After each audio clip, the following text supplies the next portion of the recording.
आज मितीस चंद्रपूर जिल्ह्यामध्ये एकही कोरोना रुग्णाचा पॉझिटिव्ह पेशंट नाही।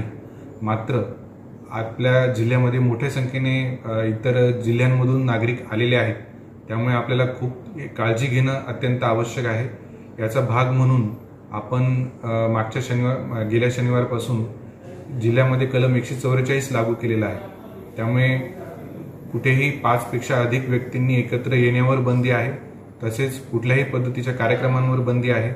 अत्यावश्यक सेवा सुविधा सोडून बाकीचे सगळे दुकानं मार्केट बंद राहणार आहेत। तसेच राज्य शासनाने आता इतर जिल्ह्यांमधून येणारी सर्व जी काही पॅसेंजर वाहतूक आहे, यामध्ये खाजगी बसेस असतील आणि राज्य शासनाच्या बसेस असतील, यांच्यावर देखील बंदी घातलेली आहे। त्यामुळे कुठल्याही प्रवाशाला या बसेसचा वापर करता येणार नाही। मात्र इतर जिल्ह्यांमधून आपल्या स्वतःच्या खाजगी वाहनाने लाईट मोटर व्हेकलने सध्या वाहतूक आपल्याकडे चालू आहे। त्याच पद्धतीने आंतरराज्य सीमांवर देखील पॅसेंजर बस वाहतूक बंद करण्यात आलेली आहे।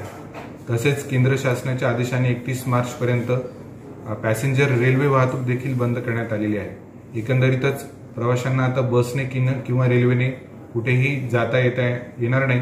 त्यामुळे कृपया सर्वांनी आपल्या घरी राहून स्वच्छतेचे जे काही नियम आहेत, क्वारंटाईन पाळावे, ही सर्वांना विनंती आहे।